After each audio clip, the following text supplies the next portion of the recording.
July 18, 2024 గురువారం రాత్రి Pedavagu project దగ్గర అసలు ఏం జరిగింది?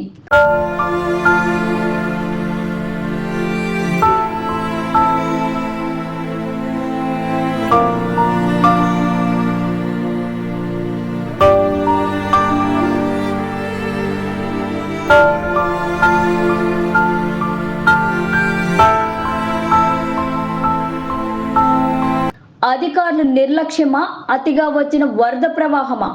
ప్రాజెక్టు గండిపడడానికి గల కారణాలు ఏమిటి?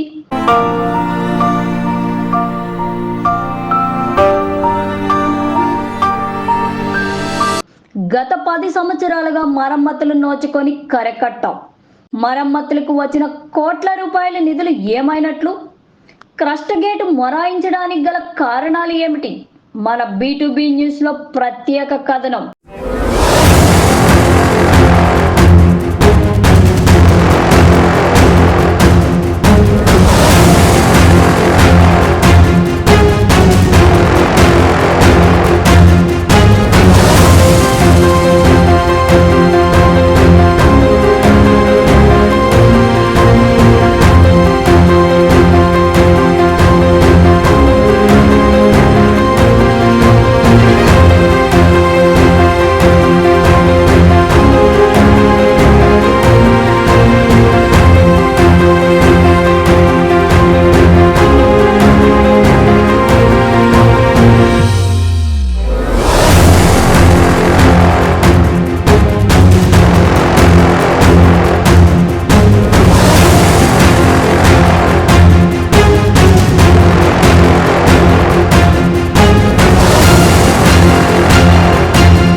భద్రాద్రి కొత్తగూడెం జిల్లా అశ్వారావుపేట నియోజకవర్గంలో గల గుమ్మడిపల్లి గ్రామానికి ఎగువన ఉన్నటువంటి పెదవాగు ప్రాజెక్టుకు గండిపడడం చాలా విషాదకరమైన విషయం.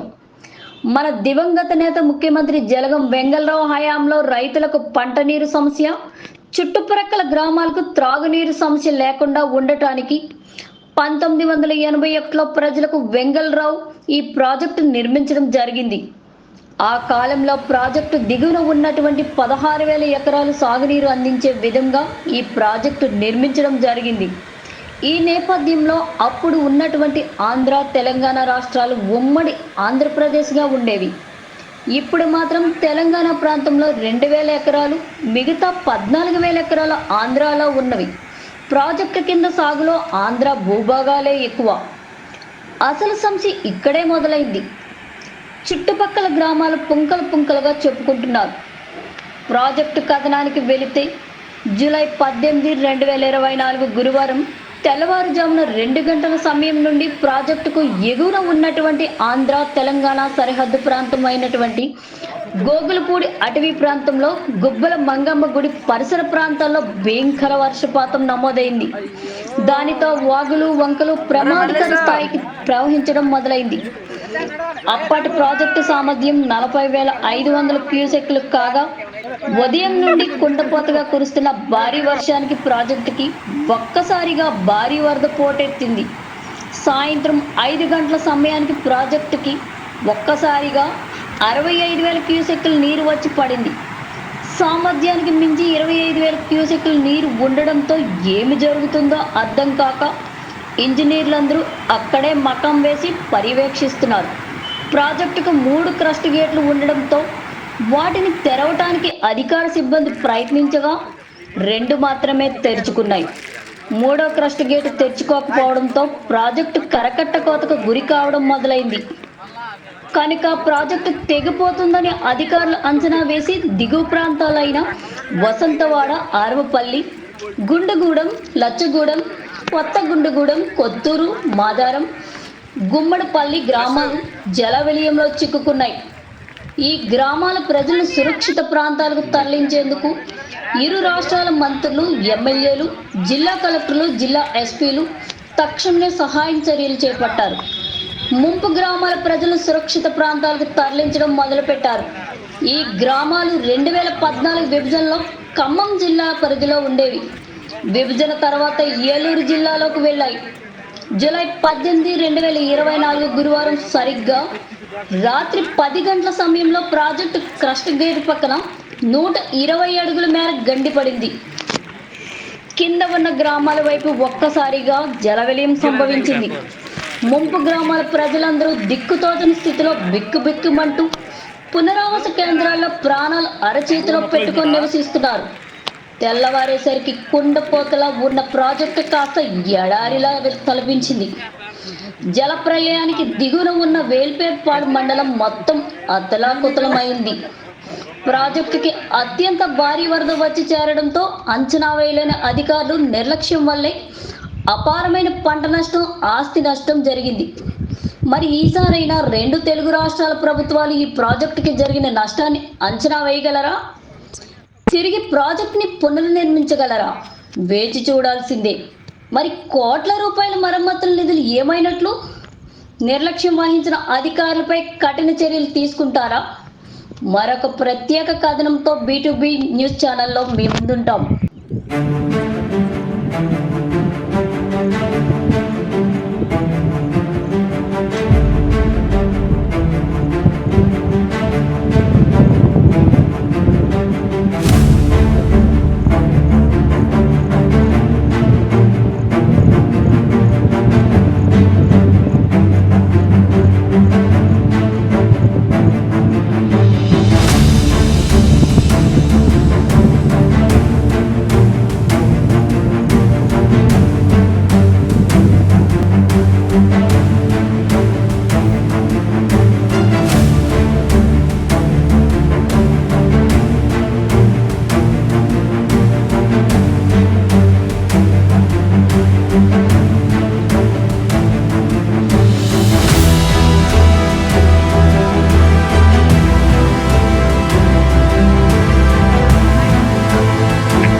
భద్రాద్రి కొత్తగూడెం జిల్లా ఇటీవల కురిసిన భారీ వర్షాలకు భద్రాద్రి కొత్తగూడెం జిల్లా అశ్వారావుపేట నియోజకవర్గానికి సమీపంలో ఉన్న గుమ్మడివల్లి ప్రాజెక్టు వద్ద మనం ఉన్నాం.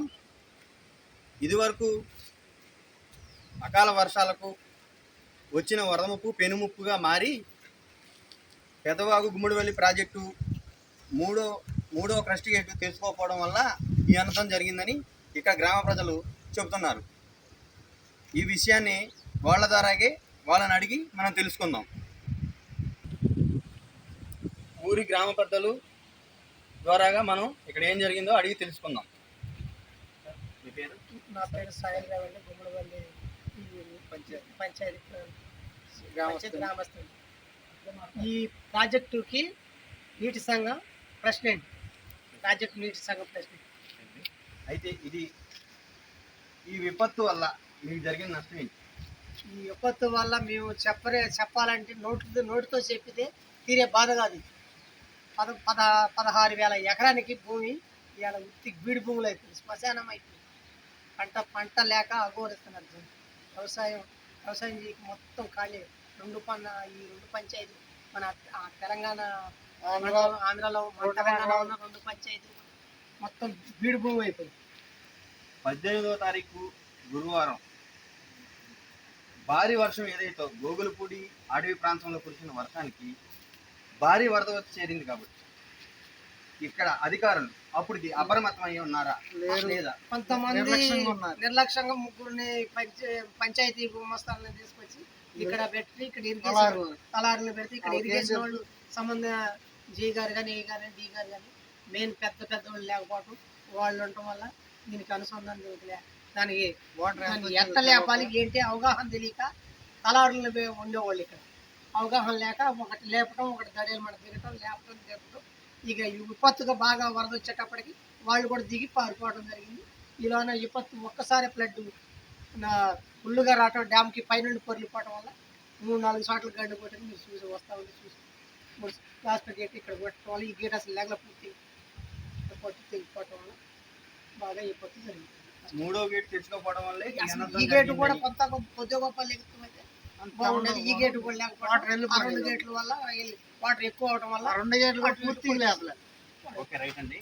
ఈ విపత్తు జరిగే ముందు, దీనికి గండిపడే ముందులా గవర్నమెంట్ అధికారులు కానీ, పోలీస్ అధికారులు కానీ ఎలాంటి పోలీస్ హెచ్చరికలను జారీ డిపార్ట్మెంట్ లేదు, ఇరిగేషన్ వాళ్ళు ఇద్దరు ఉన్నారు కానీ వాళ్ళు అంత అవగాహన లేని ఇరిగేషన్ వాళ్ళు మా వాళ్ళ ఎంతకంతకి పోలీసు వాళ్ళు ఆ టైంలో పోలీసు వాళ్ళు రావడం కష్టం, వాళ్ళు రాలేదు కూడా. వాళ్ళ మీద మనం నిందేయటం కాబట్టి ఇరిగేషన్ వాళ్ళకే అవగాహన లేక నలుగురు వాళ్ళు ఇల్లు పారిశుద్ధ కార్మికులను పెడితే వాళ్ళు డ్యామ్ ఎలా లేపాలి ఏంటో తెలియక స్థానిక ఎమ్మెల్యే గారు, మంత్రులు వాళ్ళు ఏమైనా వచ్చి సహాయ చర్యలు చేపట్టారా? యుద్ధ ప్రాతిపదికన వాళ్ళు వచ్చి మంత్రి గారు తుమ్మనాథరావు గారు వచ్చారు. 2000 ఎకరానికి ఏదో తిప్పబడి శ్రీనివాసరెడ్డి గారు వచ్చారు. జాల ఆదినారాయణ గారు నైట్ వచ్చారు. ఇక్కడ స్థానిక ఎమ్మెల్యే గారు నైట్ వచ్చారు. తెల్లం ఉండి మళ్ళీ పొద్దున్నే 6 o'clock ఇక్కడికి మళ్ళీ వచ్చి మొత్తం యుద్ధ ప్రాతిపదికన మొత్తం అందరికీ పునరావాసం, పిల్లలకి మంచి చెడ్డ మొత్తం అన్ని మంచి చెడ్డ చూశారు. 3 రోజులు ఇక్కడ 3 గ్రామాలకి ఇంట్లో ఉన్న వాళ్ళని తీసుకుపోయి బయట పెట్టి 3 గ్రామ ప్రజలకి భోజనాలు అందుబాటులో మంచిగా అయింది. ఎమ్మెల్యే గారి వల్ల మనకి ఎట్టి ప్రాబ్లం లేదు. ఇక్కడ ఇరిగేషన్ వాళ్ళ వల్లే మనకి సెట్ వచ్చింది. Okay right. ఇరిగేషన్ డిపార్ట్మెంట్ వాళ్ళ నిర్లక్ష్యం వల్లే క్రస్ట్ గేటు మూడో క్రస్ట్ గేటు తెరుచుకోకపోవడం అనేది జరిగిందని గ్రామ ప్రజలు ప్రత్యేకంగా చెప్తున్నారు. ఇట్టి క్రస్ట్ గేట్ని ఒకసారి మనం చూద్దాం విజువల్లో. ఒకసారి తెరుచుకోకుండా మొరాయించిన క్రస్ట్ గేట్ ఏదైతే ఉందో ఒకసారి మనం విజువల్లో చూడొచ్చు.